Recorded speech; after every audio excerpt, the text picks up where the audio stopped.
What's up, guys? Another round of the Whiteboard Breakdown. This is for April 17th. So the equipment you will need today, dumbbell or a kettlebell. If you have two, even better. We do have a barbell option, and we do have a little bit of cardio with an option to run, bike, or row. So if you have a bike or a rower, it's your time to shine. Take it on out. For our warm-up, starting off, we have 3 rounds of 4 different exercises we're going to roll through, and then we're going to flow right into some mobility. So we have 6 reps to start our first round of inchworm push-ups. So I'm going to walk my hand out into a push-up plank. From here, I'm going to control myself down in a plank, push myself up, and then walk my hands back. If we need to hang in that hamstring stretch for a few seconds on the first round, just to get a little bit more warm, hang out there. I know at the end of the week we're probably going to be a little sore, so it's okay to take your time through these movements. Then we have sit-ups. So we're going to butterfly those feet together, hands start overhead, trying to get our shoulders over our hips, hands touch the toes, and repeat. You got 9 total sit-ups. Then we have single leg RDLs. Okay, so this is our regular RDL with 2 legs. So we're just trying to match that with a single leg. Okay, here you're going to do 6 per side. On the second and third round, we can add a little bit of weight. Okay, so you can do it one-handed,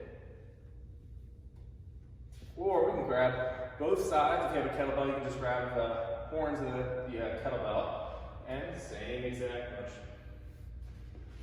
Then to finish off the round, we have tuck jumps. Again, end of the week, we're probably pretty tight.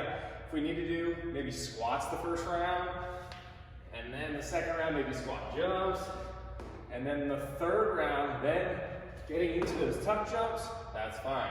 Okay, listen to your body on how it feels and make this your warm-up. So you have 3 total rounds. So after you get through that first one, 2 more, and then moving on to our mobility. So first part we have is pigeon. So pigeon, we are picking this front leg up to around 90 degrees, and we're going to try to sit that right hip towards the ground. And from here, we're going to either hold for a full minute, or you can kind of rotate to rest and right back into it, and kind of oscillate back and forth, trying to get a little bit deeper as we go back and forth. Okay, so you do 1 minute on each leg there. The next one is calf pulses. So you can do this in multiple different ways. You can do it in down dog, where we're just holding one side, and then switching to the other side, going back and forth. This is going to be 1 minute per leg. So if you're going back and forth, we're going to do this for a full 2 minutes. Okay, if you have a ledge that you can kind of do a calf raise off of, or just right onto the wall where you get your toe nice and high, and then drive your shin in and kind of do reps there, pulsing back and forth, that also works. All right, guys, time for the Metcon. Let's do this. All right, today we have a 16-minute AMRAP. With the 16-minute AMRAP, we are going to start off with a buy-in. We have 3 options for your buy-in. We have an 800-meter run. So for you, if that's one big loop, maybe an out and back, 400 meters down, 400 meters back, maybe a 1K row, 1,000-meter row, or a 1 mile bike, 1,600 meter bike. We're really trying to look for 4 minutes or less, okay? If you are stuck inside and you don't have a rower or a bike, think about doing some type of cardio for 4 minutes or less. Maybe that's a mix of mountain climbers and jumping jacks, or something just to keep us moving for 4 minutes before we move on to the next piece. Okay, so once that buy-out or buy-in is over, push that off to the side. You don't have to do it again. For the remaining time, we're going to be AMRAPing 3 exercises.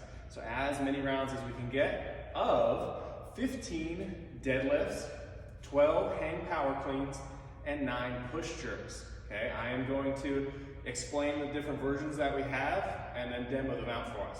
So we have the deadlift. So if we have a barbell, we're trying to shoot for 135 for our guys or 95 for our ladies and below. Okay, whatever weight you choose for the first one, you're going to do for the hang power clean and the push jerk. Okay, so pick accordingly for that hang power clean and push jerk. The deadlift should feel pretty light, but the other 2 are going to be your limiting factor. Okay, so with the barbell, I don't have one with me right now. Thinking about our deadlift, you're going to come all the way to the ground, stand it up, squeeze those glutes. Dumbbell and kettlebells look exactly the same, either 1 or 2 hands. Our hang power clean is going to go from the hips, from our hang, into our clean, okay? Then we have our push jerk from the rack, down, and press, okay? So those are our 3 movements for our barbell. For our dumbbell, if we have 2, all of those things are gonna look exactly the same for our dumbbell. So our deadlifts go all the way to the ground and up, just like the barbell. Our hang power cleans look the same with our hands either to the outside. So if I have 2, one hand would have the other bell. From here, it's a hang power clean, and then back down to the hips. Hang, clean. Same kind of thing as the barbell. And then the last one with the push jerk, it's that slight dip and drive. Okay, if you need to jerk under it, you can as well, depending on how heavy the weight you have. Okay, if we only have 1 bell, we're going to adjust the reps just a tiny bit on the first one. So instead of 15 deadlifts, we're knocking that up to 21. With a single bell as well, we can hold it with just 2 hands and do our hinge all the way down. Okay, focus on that good hinge, still driving through the feet, and make sure that back is nice and flat. With the hang power cleans from the hips, 6 per side instead of 12. Well, that is 12. Just 6 per side to hit 12. And then we have 5 per side with our push jerks instead of 9. Okay, we can also do a lot of this with an odd object as well. If you don't have a dumbbell, kettlebell, barbell, no equipment, you can fill up a milk jug full of water, get something with a handle, maybe a backpack or something, just so that we can still do our deadlifts and we can at least get something to hang and push overhead as well. To finish off, we have our cool down. So our cool down is just going to be in a straddle. We're going to hinge our hips back and just hang in our forward fold. We're just going to hang here for a minute. While you're hanging here, if you want to pull yourself back or walk yourself to the other side just to get a nice stretch in that back and walk yourself to the other side. You got a whole minute here, so just hang and relax. If you want to go for longer than that, like 2 minutes over, hang out there, let everything relax. It's been a long week. Then puppy dog. So puppy dog, hips are in line with the knees. We're going to walk those hands out. From here, we're going to hold 30 seconds in the middle, 30 seconds to the left, and then repeat it 30 seconds on the right. All right, guys, let's finish off the week strong. Have a good Friday.